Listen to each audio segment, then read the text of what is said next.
नमस्कार। नमस्कार सर। आज की कहानी की हेडलाइन है गुरूर में इंसान को इंसान नहीं दिखता, अपनी छत पे खड़े हो जाओ तो अपना मकान नहीं दिखता। ये कहानी है एक जंगल की, जो शाम के समय घनघोर बादल छाए हुए थे, काली घटा छाई हुई थी और जोरदार बिजली कड़की और बिजली एक आके जंगल में गिरी।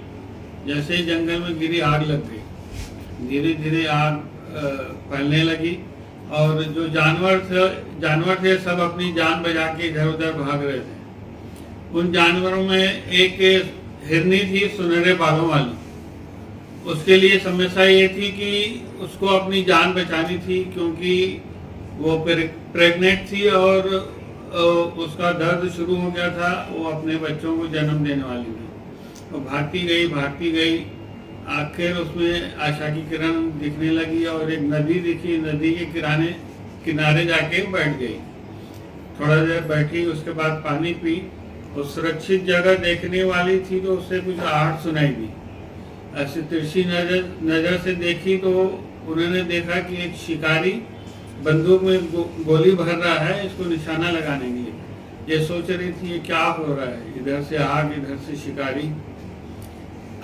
और जैसे ही इसने दूसरी तरफ मूव किया जाने के लिए तो देखा कि सामने एक शेर बैठा हुआ है झाड़ियों के बीच। अब ये डर गई, इसके ऊपर समस्या थी। एक तरफ पानी था जो उसको लग रहा था कि मैं तैर के जा नहीं पाऊंगी, दूसरी तरफ आग थी, एक तरफ शिकारी था और एक तरफ शेर था। अब ये समस्या से घिर गई। ये सोचने लगी अब क्या करूं। अब ये सोचने लगी कि अब मरना तो है ही, क्यों ना मैं शान से मरूं। ये सामने शिकारी के सामने आंख मूंद के खड़ी हो गई और इंतजार करने लगी कि कब वो गोली चलाया, मेरे को लगे मैं ढेरे जाऊं। इसी बीच वो ईश्वर को प्रार्थना करने लगी, हे ईश्वर मेरे को बचा दो, मेरे को नहीं, मेरे बच्चों के खातिर मेरे को बचा दो। जो इस दुनिया में आने वाले हैं उनको दुनिया देखनी है। और ईश्वर को लगातार प्रार्थना करती रही। और कहते हैं ना, प्रार्थना में चमत्कार होता है। एक चमत्कार हुआ और जो आग लगी हुई थी उसमें से एक चिंगारी उछल के शिकारी के आंख में जाके लगी।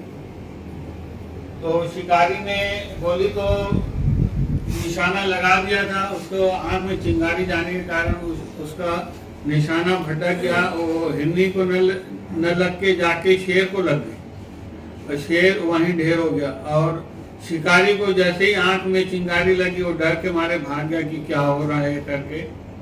अब शिकारी भाग चुका था, शेर ढेर हो चुका था और वैसे ही मौसम सुहाना हो गया और धीरे धीरे वर्षा भी होने लगी। जैसे ही वर्षा होने लगी धीरे धीरे वो आग बुझने लगी और हिरनी ने सुरक्षित जगह देख के अपने बच्चों को जन्म दिया। ये छोटी सी कहानी ये हमें समझाती है कि हमारे लाइफ में भी हिरनी जैसा सीन रहता है। हम लोग भी चारों तरफ संकट से घिरे रहते हैं, हमको समझ में नहीं आता, हर तरफ से समस्या रहती है कि क्या करें। देखो, अगर समस्या हर अमीर से अमीर आदमी को रहती है।